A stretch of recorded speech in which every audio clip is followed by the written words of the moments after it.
Donc, on va passer maintenant à la présentation de Orkaby. Donc, Orkaby is a research affiliate and lecturer at Harvard University. He earned his PhD from Harvard University in International History and Middle Eastern Studies, and he's also the author of Beyond the Arab Cold War, the International History of the Yemen Civil War, 1962-1968, published at Oxford University Press in 2017. He's also the author of Yemen, What Everyone Needs to Know, also published at Oxford University Press in 2021.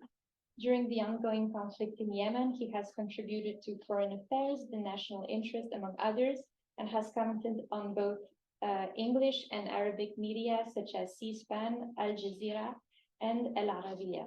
He now currently focuses his research on the history of chemical warfare in the Middle East. Thank you for the organizers for this very cheerful panel. I was tempted to give this in Francais, but my French didn't improve in the 12 hours that I've been in Bordeaux. So I won't. But if anything is not understood, I can try to translation. This is certainly a topic that's of interest to all of us, and in particular interest to me because I shared with the panelists, and I'll share with you today, the general introduction to my book. So it's a nice way to workshop an introduction, or at least a brief introduction to the book.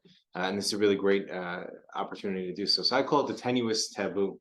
Right? Tenuous meaning obviously something that's not upheld. And I based the book around 3 general case studies. The first is Egypt's use of chemical weapons in Yemen during the 1960s, and that's Gamal Abdel Nasser. Saddam's more well-known Iraqi use of chemical weapons during the 1980s. And then the recent use of chemical weapons by Bashar al-Assad in Syria. And these 3 constitute the core of my research. And I try to find themes, at least within the book, that relate to all 3 of them in order to understand the various different levels of analysis. So first, it's the guiding questions are mainly why are chemical weapons being used in the Middle East and North Africa. We saw a presentation about the French use of chemical weapons in Algeria, many other instances of suspected or actual use of chemical weapons, but it seems to continuously happen within the Middle East and North African context. So the question is, what is unique about the region? Then why is there no international condemnation? Miloš told us all about the various different international laws that are supposed to guide warfare, and a violation of them are supposed to be condemned by the international community, right? So why are they not? And then lastly, ending with that broader question of whether or not a regional chemical weapons taboo still exists in the Middle East. Can we expect further use of chemical weapons in the future? Obviously not with a crystal ball, but at least the idea of whether or not this taboo is something that can continue to exist beyond this point. So certainly this was the protocol that everyone mentioned up until this point, all the presenters, and specifically I'm pointing to the last word, and but the entire protocol is really one sentence. And I always found that everybody refers to the protocol, it's a single run-on sentence, which is very classic for, at least during the 1920s, very classic, and specifically focused on the civilized world. So it's what I've begun to formulate in my mind is something that Molly was speaking about before, about this concept of fear driving the 1920s and all the various different peace protocols. Perhaps my favorite is the 1928, the Kellogg-Briand Pact, banning nothing other than the use of warfare. Right. So these ideas, these kumbaya type moments where everybody's sitting together and singing about how there's not going to be any warfare anymore, maybe a very hippie era. But nevertheless, the Roaring '20s had that kind of notion. But Molly tells us it was also driven by fear of chemical weapons coming back to the European continent, whether that fear was real or imagined. But that fear didn't necessarily connote, in other words, chemical weapons were banned in Europe, but not necessarily banned in the rest of the world. And there's that specific mention of civilized world, right? The civilizational argument that's often made towards chemical weapons, that's really driving the way that I'm looking at this chemical weapons taboo within the Middle East. So chemical weapons can be used elsewhere, but not in the European context, at least not in warfare. In looking at this, I think it's important to look at a couple of different levels, and that's what I begin the analysis of looking at what exactly is a taboo within the context of warfare. So there's obviously the chemical weapons taboo, which has been codified in 1925 and has been violated time and time again, only to 1993 with the Chemical Weapons Convention in 1993 is another codification of it, but then we see in Syria there's another violation. Right, so the chemical weapons taboo has been codified, it became a part of international law, but it's been violated time and time again, which questions the veracity and questions also the strength of these taboos. The biological weapons taboo has been seen in the literature to be completely unenforceable. Right? Whether it's a disease like the COVID-19 pandemic or anthrax or anything of that nature, many of these biological weapons occur naturally within the world, within the environment, so they're almost very, very difficult and almost impossible to actually control. So creating a biological weapons taboo is a self-defeating measure because there's no way to actually enforce it. The nuclear weapons taboo, until recently, if I'd been given this presentation 2 years ago, I could have said the nuclear weapons taboo was never codified, and that's what Nina Tannewald, whose well-known book on the nuclear weapons taboo, argues. But in fact, it has been codified, which means that maybe there's a global concern about the potential for violations within a nuclear weapons taboo. But certainly that's a case where there's a very select number of countries that can use this. Nuclear weapons are very difficult to manufacture, as opposed to chemical weapons, which I teach a class in Harvard every semester on the history of chemical warfare. And invariably, one of my students at some point during the course will say, you know, these are actually really easy to make. We can probably go to the science lab at Harvard and make mustard gas within an hour. These are chemicals that are used regularly at universities, and they're very easily manufactured. Right? It's something that could be manufactured in early 20th century German and French and British laboratories, certainly something that can be manufactured in a modern university laboratory. Which also underscores all of the challenges in actually enforcing a chemical weapons taboo. And lastly, this concept in the literature of a weapon of mass destruction. Now, coming from a US context, where George Bush Jr. And the idea of a WMD, right? This concept of a weapon of mass destruction is an all-inclusive term, and it's really meaningless. And the fact that you throw all three of these taboos into one creates a very unsustainable type of environment. Where you have overreaction. Right? So this is the taboo itself. So I try to contextualize what the taboo is. And then I divide the introduction and then ultimately the book into various different themes. So I move chronologically through the three case studies, but I focus specifically on this concept of international community. So Milos, Mali both mention this concept of international condemnation and reputational capital. Now, who exactly is a member of this international community? Am I a member of the international community? Are we part of it, right? Do you have a card-carrying member of the international community? Right, it's a concept that has no actual borders. It's a completely amorphous concept, right? But yet it's something that determines a lot of international action, right? So this concept of international community changes with each case study that I analyze, right? Who's a member of the international community, who's admitted to it, changes each time the chemical weapon, each case study, and it's important to understand who constitutes that international community to then understand why there's no international condemnation. Each battlefield is different, and certainly with the advancement in chemical weapons technology, right, there's a lot of research, especially during the Cold War, in the use of chemical weapons. How it's deployed within the battlefield changes with each instance, and also the battlefield itself changes, which means strategically how you're using chemical weapons is going to change over the course of the decades. The laboratory scientific verification is certainly something that advances from the 1960s. The first introduction of something called mass spectrometry, which many of us may be familiar with, the ability to take a sample and actually determine what is the compound in that in that example, in that battlefield example, increases that ability, certainly laboratory ability increases and advances over the course of the decades, which means the versatility of chemical weapons usage in the battlefield continues to be increasingly more confident. But yet, countries continue to hide behind this idea with plausible deniability. We understand there may be chemical weapons, but we're not entirely sure that they were used, and therefore we can hide behind this versatility. And lastly is the concept that I explore throughout the themes is how chemical weapons victims are memorialized.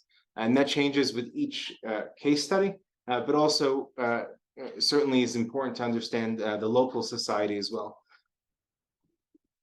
So for the first case study, and this is a map that I created using data points that were maintained by the British mercenaries that were operating in northern Yemen to show exactly how Egypt's chemical weapons were used during this period of time. And you see here earlier dates from January through May of 1967 in the northern highlands of Yemen. Specifically, the Egyptians would target the cave network. The northern highlands of Yemen are one of the most difficult mountainous terrains in the world.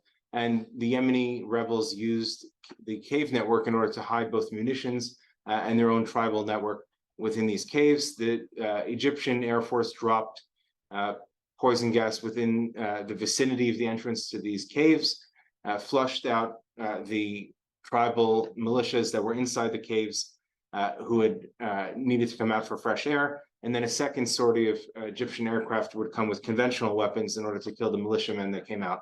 So it was, in terms of strategy, it was a very effective use of chemical weapons.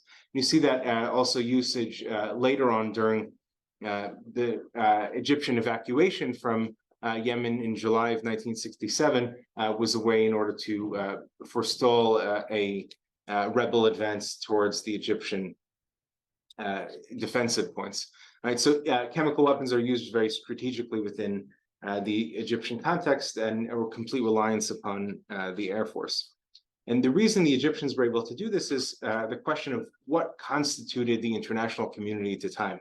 So I phrase this within both the introduction and the book, this concept of diplomatic immunity. Gamal Abdel Nasser understood that using chemical weapons, or frankly any violation of warfare, he knew that he would enter this in completely without any condemnation. And that's both because of the Afro-Asian bloc within the post-colonial bloc within the United Nations, a very strong voting bloc during the 1960s and 70s in the General Assembly, the emergence of the non-aligned movement, first with the Bandung Conference in 1955, and then certainly later on a very strong global community members, right, who's part of the international community, all of these new post-colonial nations. And then lastly, the promise of the Soviet Union that Gamal Abdel Nasser, here pictured with Leonid Brezhnev, would not condemn its principal Middle Eastern ally for any use of chemical weapons or any use of illegal warfare practices. So this is part of Egypt's confidence that no international condemnation would happen. And historians love the smoking gun idea, the ability to transfer a historical narrative from one to the other. And Charles Dulfer, who's now in his late 90s, did this for me by publishing in his report. This is the CIA report in 2004, the question of whether or not there were chemical weapons and weapons of mass destruction in Iraq. So Charles Dulfer ran the investigation and published this report. And in this report, asks the principal question of where Iraq got its chemical weapons from.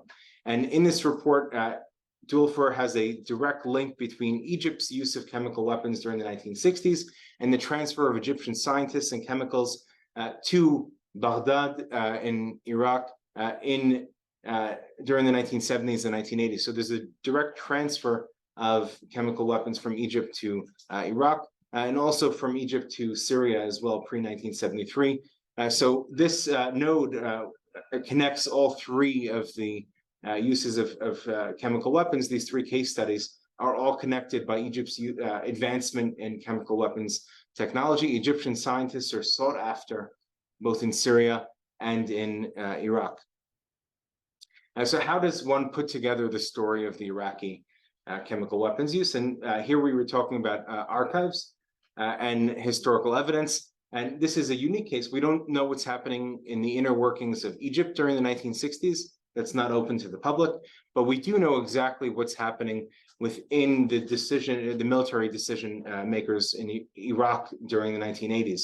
And that's because in 2003, the US captured the Ba'ath Party archives and then transferred them over to the US in desperation, looking for mentions of chemical weapons. And then later, historians started picking up on the fact that Saddam recorded all of his discussions with his military attaches and leadership.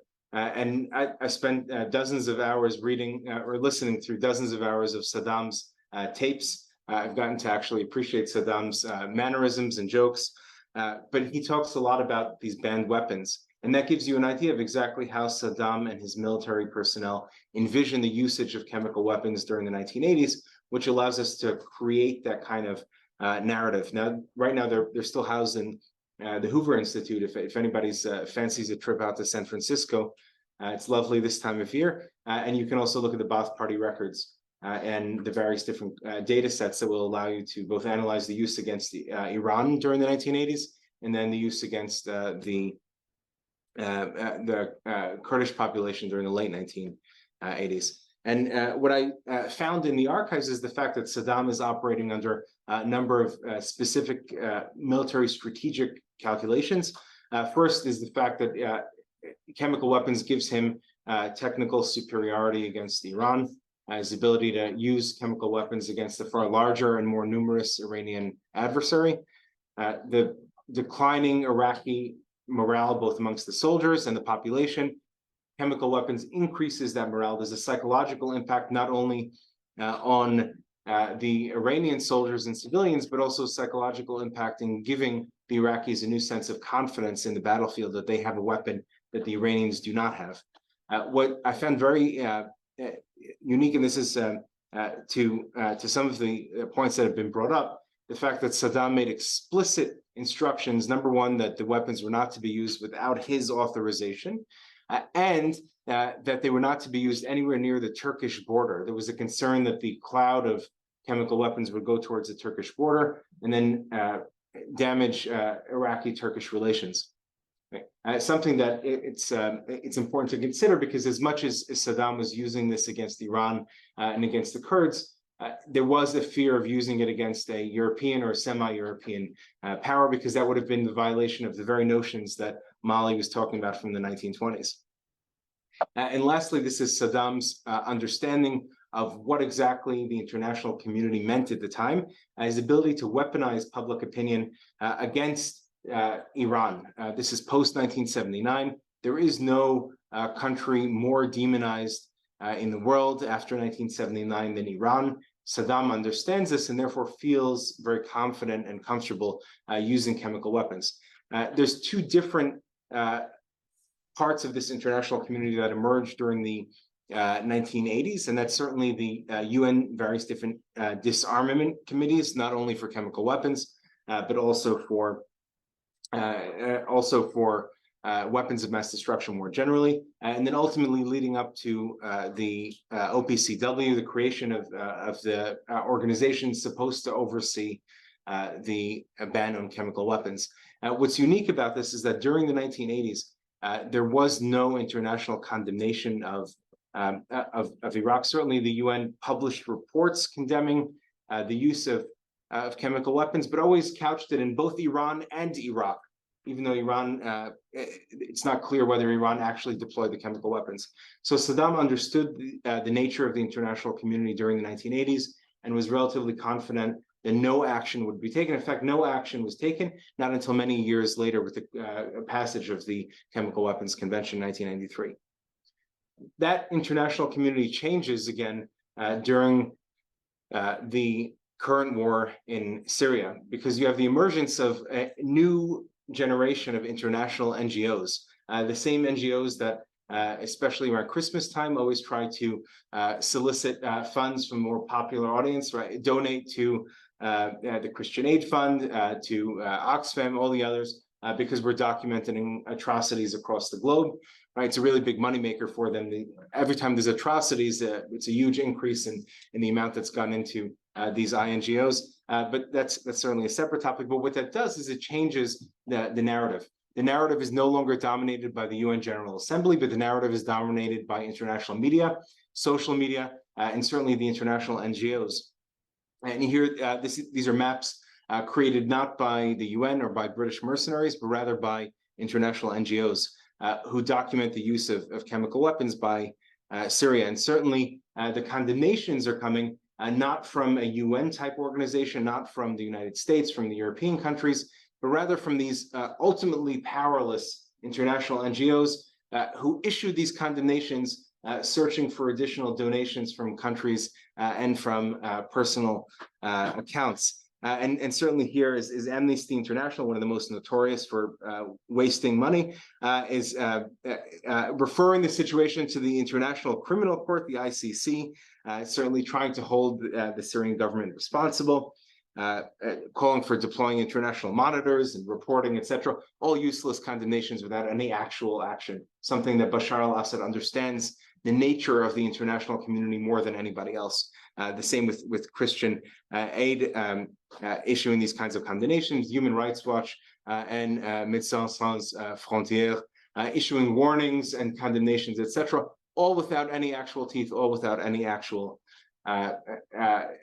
significance. Right? So this is Bashar al-Assad understanding the nature of the international community, being very confident that no condemnation, no actual action will be taken against Syria. And if anything, Bashar al-Assad sits back watching as the world, all these INGOs condemn the use of chemical weapons, but not all the other atrocities within the civil war in Syria itself.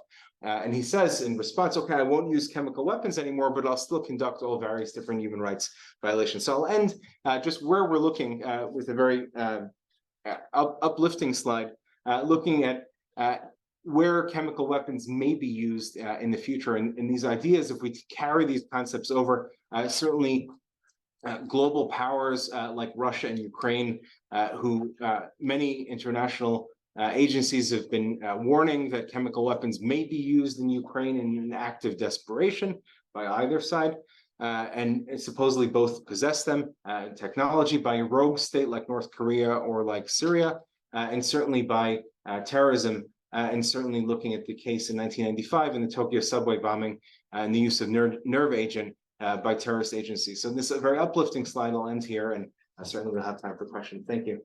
Merci beaucoup.